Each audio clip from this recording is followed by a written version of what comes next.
Hey YouTube, it's Luke Salazar, and today I'm going to show you how to use Dewalt batteries on Bauer Tools. To start off with this project, we're going to have to essentially trace the key that goes into Dewalt battery power tools onto the Bauer one. They're similar, but they're also slightly different. As you can kind of see here, as I'm going in with these calipers, I'm just measuring the differences, and then I'm going to start scratching it off. Well, not scratching, just etching it, so I understand where I need to come in and remove some material. You don't even need to use calipers like how I'm doing right here. You can just use a pencil and mark it like parallel from one battery port to the other. I'm just using the calipers because I just got them and I just wanted to start using it whenever project I could, so that's what I'm using it here. But honestly, you don't have to if you don't need to.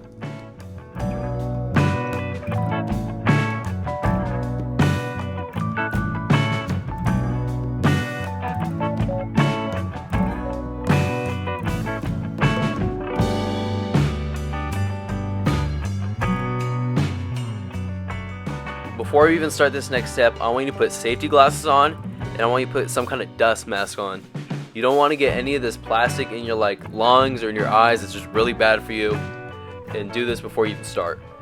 Then I came in with my Dremel tool. At first I was gonna use a cutoff wheel, but I tried to replace the disc because the one I had was a little old, a little too big. But then I lost the screw, and I just searched for that screw forever, and I just couldn't find it. So whatever. I was like, okay, I'm just gonna use a sanding disc. So that's what you see me doing here. So you just gotta follow along the lines and try to replicate what's on the Dewalt tool to what's on here. It's honestly not even that hard. You just gotta take down these sides and take down a notch at the top, and that's pretty much it on the sanding part, and removing the excess material that you don't need.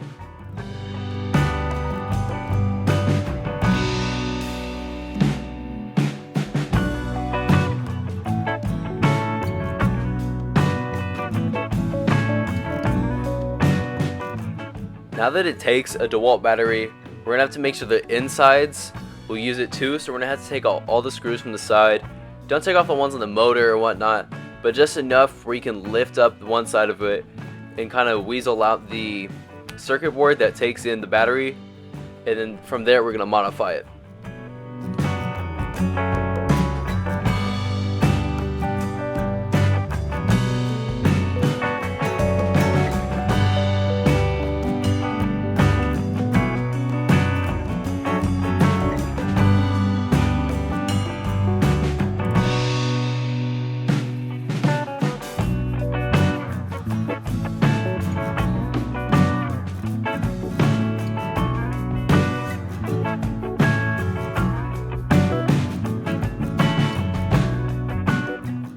And to test out, before I even made any soldering connections, I made a quick alligator snap with some 14 gauge wire, just so I didn't burn any thinner wire, and I could just test it real quick without having to solder in permanently.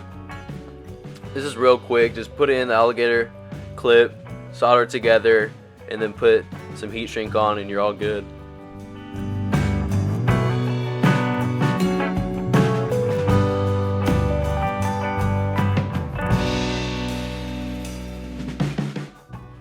So you're going to open up the circular saw and pull out the terminals that connect to the battery. When you do that, you're going to see a red and black wire connected to it. Snip the black wire because the middle terminal isn't going to help us out here. So you can just snip that off if you want.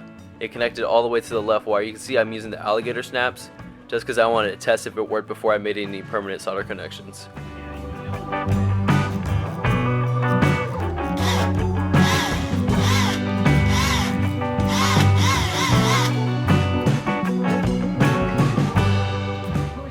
As you can see, it works, and now we're going to solder it up permanently. And I'm sticking my 14 gauge wire again and connect it to the circ saw. I'm going to do a little thing where you fray it out and kind of twist it back together and solder it together.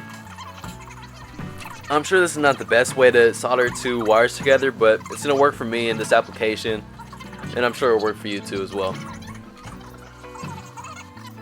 Then after you solder it, just connect some heat shrink and spray with the heat gun, and it'll be good. It'll tighten up on it and just make it a better connection.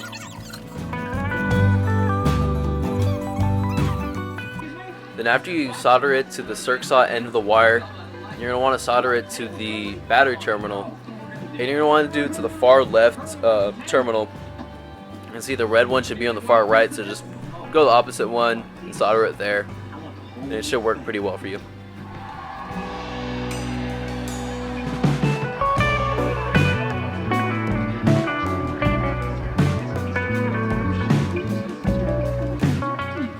After I solder it to the left terminal, I'm going to put some heat shrink on, and that's just going to finalize this connection for me. Now shimmy the terminal back into the saw and screw it all back up.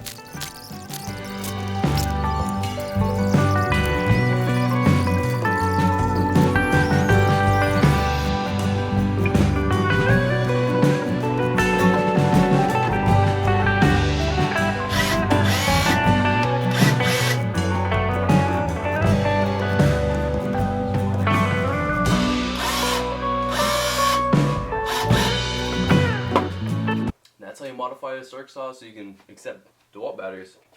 Zoom out. Show you guys just how simple it is. Literally just get it, clips in, puts a safety trigger. Obviously there's no battery in there because I don't need it because I'm not using it right now. Well, not no battery, no blade. But if you guys like this video, like, comment, subscribe. Next week I should be releasing a video about how to make a little water gun to cool down in the summer. It gets hot. Right now it's 105. That's hot. So, have a good day.